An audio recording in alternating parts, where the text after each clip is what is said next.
Bienvenidos al podcast de Inversión Fácil. Como siempre, un placer estar aquí con todos vosotros. Para los que llegáis por primera vez, os cuento rápido. Este es un podcast que creamos con inteligencia artificial partiendo de los artículos que se publican en el Substack de Inversión Fácil. Él es el autor original y de verdad, si queréis profundizar en todo lo que vamos a contar, os recomiendo muchísimo pasaros por su publicación. Allí está todo mucho más detallado. Nuestro objetivo aquí es simple, intentar hacer que el mundo de la inversión sea comprensible y fácil para cualquiera. Y hoy tenemos un tema de los que dan que pensar. Vamos a hablar de por qué las últimas décadas, especialmente la última, han sido una especie de edad de oro para invertir. Y porque esa fiesta podría no volver a repetirse. Durante unos 40 años, la economía global ha navegado con unos vientos a favor potentísimos, casi como un velero en un día perfecto. Pero ¿qué pasa cuando esos vientos no solo paran, sino que empiezan a soplar en contra? De eso va el análisis de hoy. Y ojo, no se trata de ser pesimistas, para nada. Se trata de ser realistas, de entender el nuevo tablero de juego para poder tomar mejores decisiones.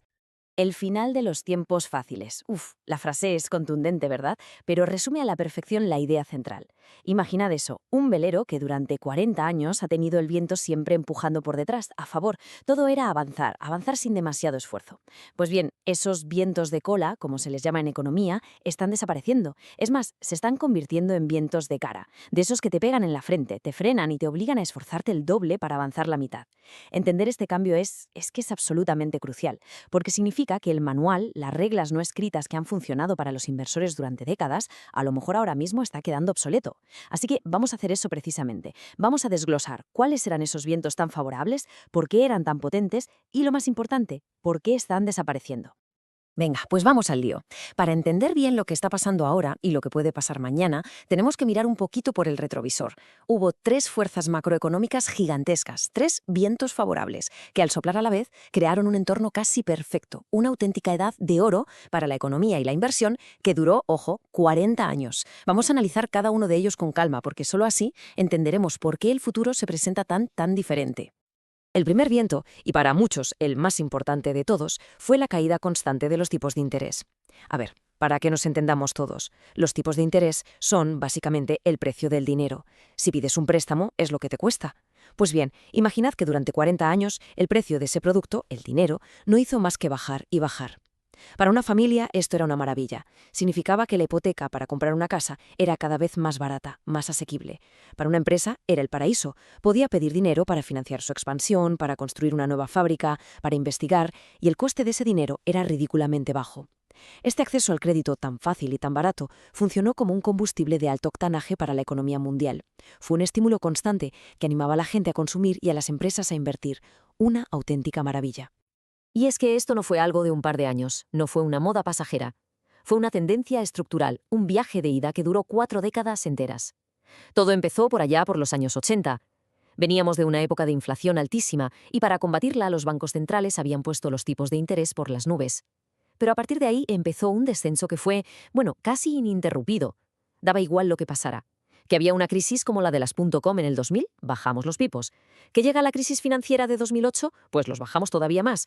La respuesta siempre era la misma. Y así llegamos a la década de 2010, una era de dinero prácticamente gratis, con tipos de interés en cero o incluso negativos.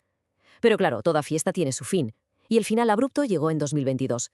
La inflación se disparó y los bancos centrales de repente tuvieron que dar un volantazo y subir los tipos de la forma más agresiva en décadas. El viento de repente cambió de dirección. Se acabó el chollo. Vamos con el segundo gran viento de cola, la globalización. Dicho de forma sencilla, ¿en qué consistió? Pues en que durante décadas las empresas de Europa o Estados Unidos se dieron cuenta de que era mucho más rentable fabricar sus productos en países donde la mano de obra era infinitamente más barata, como en Asia, y luego esos productos los vendían aquí, en los mercados con mayor poder adquisitivo. Este fenómeno, esta deslocalización de la producción, tuvo 2 efectos que fueron como magia para la economía. Primero, mantuvo la inflación a raya. ¿Por qué? Porque los productos eran más baratos de fabricar, así que el precio final para nosotros no subía tanto. Y segundo, y esto es clave para los inversores, disparó los beneficios de las empresas. Si reduces tus costes de producción de una forma tan brutal, tus márgenes de beneficios se hacen muchísimo más grandes. Y si una empresa gana más dinero, sus acciones, lógicamente, valen más. Es que el ciclo que creó la globalización era un mecanismo casi perfecto. Vamos a repasarlo. Paso 1, fabricamos barato en otro país. Paso 2, vendemos caro, o al menos a buen precio, en nuestros mercados. El resultado directo es el paso 3, la inflación se mantiene súper baja. Y esto era fundamental porque si no hay inflación, los bancos centrales no tienen por qué subir los tipos de interés, lo que a su vez reforzaba el primer viento de cola del que ya hemos hablado. O sea, se ayudaban entre ellos. Al mismo tiempo, ocurría el paso 4, los márgenes de las empresas se expandían como nunca. Y eso nos llevaba directos al paso 5, valoraciones por las nubes en bolsa, un círculo virtuoso en toda regla. Pero este círculo también se ha roto. La pandemia nos enseñó lo frágiles que eran esas cadenas de suministro tan largas. Y ahora, con las tensiones geopolíticas, todo el mundo quiere volver a producir más cerca de casa. Se prioriza la seguridad sobre el coste. Y eso, claro, rompe el ciclo. Y llegamos al tercer y último gran viento favorable, el que define nuestra era moderna, el ascenso imparable de los gigantes tecnológicos. Aquí hay un cambio fundamental en cómo funciona una empresa. Pensad en una gran empresa de hace 40 años, una petrolera, un fabricante de coches. Para ser grande, necesitaba invertir cantidades brutales de dinero en activos físicos, refinerías, fábricas, maquinaria pesada, mucho capital. Sin embargo, las nuevas reinas del mercado, las empresas de tecnología, se basan en algo totalmente diferente, en activos intangibles. Su valor está en el software, en el código, en los datos. Una plataforma como Facebook o Google puede añadir 1 millón de nuevos usuarios con un coste adicional que es prácticamente cero. Esta capacidad de crecer de forma exponencial, sin tener que reinvertir millonadas en ladrillos y acero, les ha permitido alcanzar unos márgenes de beneficio y un dominio del mercado que no se habían visto jamás en la historia.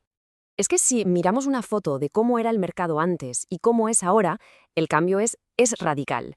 En 1985, las empresas más grandes del mundo eran gigantes industriales, energéticos, empresas que, como decíamos, necesitaban muchísimo capital y tenían márgenes de beneficio relativamente bajos. Hoy, ¿quién domina? Pues empresas tecnológicas que se basan en código y datos con unos márgenes de beneficio altísimos y que hasta ahora necesitaban reinvertir muy poco para seguir creciendo. Pero, y aquí viene el giro, este viento también está empezando a cambiar. La nueva gran batalla es la inteligencia artificial, y esta carrera está obligando a estas empresas a invertir cantidades astronómicas de capital en construir centros de datos gigantescos, en comprar los chips más potentes. De repente, su crecimiento ya no es tan ligero, ya no es tan barato. El viento está amainando. Y aquí es donde conectamos todo. El punto crucial, la idea con la que nos tenemos que quedar es esta. Esos 3 vientos de cola potentísimos no solo han parado, sino que han invertido su dirección. Ahora soplan en contra. Y esto significa que el viejo manual, la estrategia que funcionó durante 40 años, ya no sirve. Nos estamos adentrando en un entorno económico completamente nuevo, mucho más desafiante, donde cada una de esas fuerzas que antes nos empujaba, ahora nos frena. Vamos a resumir estos nuevos vientos de cara. Primero, los tipos de interés. Ya no bajan, ahora suben o como mínimo se quedan altos. Esto hace que el dinero sea más caro, lo que frena el consumo y la inversión. Segundo, la globalización. Está en claro retroceso. Ahora la seguridad de tener la producción cerca importa más que el coste mínimo. Esto presiona los precios al alza, es decir, genera inflación. Y tercero, el crecimiento tecnológico. Como decíamos, ahora exige inversiones colosales en inteligencia artificial. Ese dinero, que antes iba directo al bolsillo de los accionistas, ahora hay que reinvertirlo en la propia empresa. Si sumamos estos 3 cambios, lo que tenemos es un cambio de régimen económico en toda regla, un mundo nuevo. Claro, ante este panorama, la gran pregunta es ¿y ahora qué? ¿Hacia dónde vamos? Si los vientos que nos trajeron hasta aquí han cambiado por completo, ¿qué va a impulsar el crecimiento a partir de ahora? Y aquí es donde entramos en el terreno de las hipótesis. El autor original del artículo presenta una idea que él mismo califica, con mucha gracia, como una reflexión casi de barra de bar, pero que a mí me parece muy interesante. La idea es que podríamos estar avanzando hacia una economía dual, una especie de historia de 2 mundos que coexisten en paralelo. Por un lado el mundo digital y por otro el mundo real o físico, y cada uno de ellos se enfrentaría a este nuevo entorno de una manera muy distinta.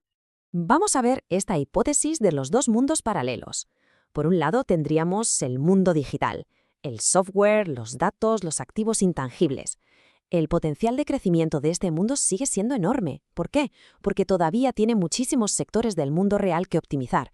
Puede penetrar en la agricultura, en la sanidad, en la educación y hacerlos mucho más eficientes. Por otro lado, tenemos el mundo real, todo lo físico, desde una fábrica de coches hasta un hotel o un hospital. Este mundo es el que más sufre los vientos en contra, como los mayores costes de financiación o de producción. ¿Cuál es su gran esperanza? Pues adoptar la tecnología del mundo digital, como la inteligencia artificial y la automatización, para mejorar su propia productividad. El problema es que esta transición no es inmediata, llevará tiempo y esfuerzo.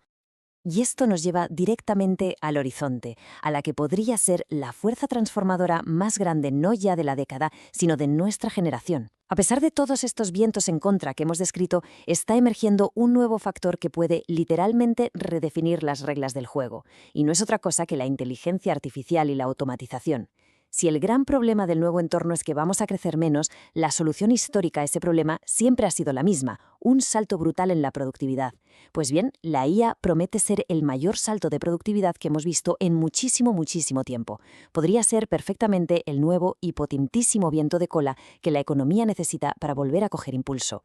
Para que entendamos la magnitud del momento actual, pongámoslo en perspectiva. La llegada de Internet fue como el Big Bang del universo digital. Creó un mundo nuevo. Pero durante mucho tiempo ese mundo estaba encerrado en un ordenador de sobremesa. Luego llegó el smartphone, el teléfono inteligente, y esa fue la herramienta que metió Internet en el bolsillo de miles de millones de personas, democratizando el acceso a ese universo digital. Y ahora estamos justo en el umbral del tercer gran acto de esta revolución, la inteligencia artificial y la automatización. Y esto no es solo una tecnología más, es la pieza que puede conectar todo ese universo digital que hemos creado para optimizar el mundo físico, el mundo real, de una manera que antes era simplemente impensable. Y esto nos lleva a una última reflexión, que es quizás la más provocadora de todas.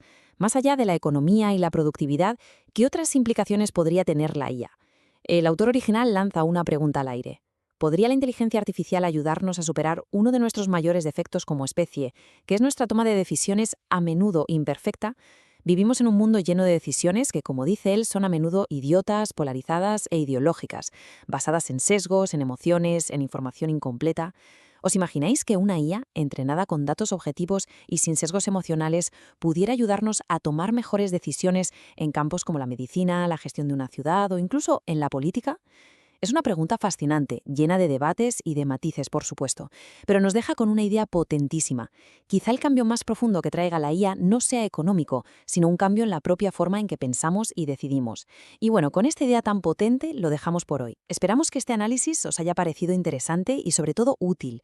Si os ha gustado, ya sabéis, dadle a me gusta y compartidlo, que nos ayuda un montón a llegar a más gente a la que le puede interesar el mundo de la inversión. Muchísimas gracias por vuestro tiempo. Y si tenéis cualquier duda o comentario, dejádnoslo por aquí abajo, que siempre los leemos con atención.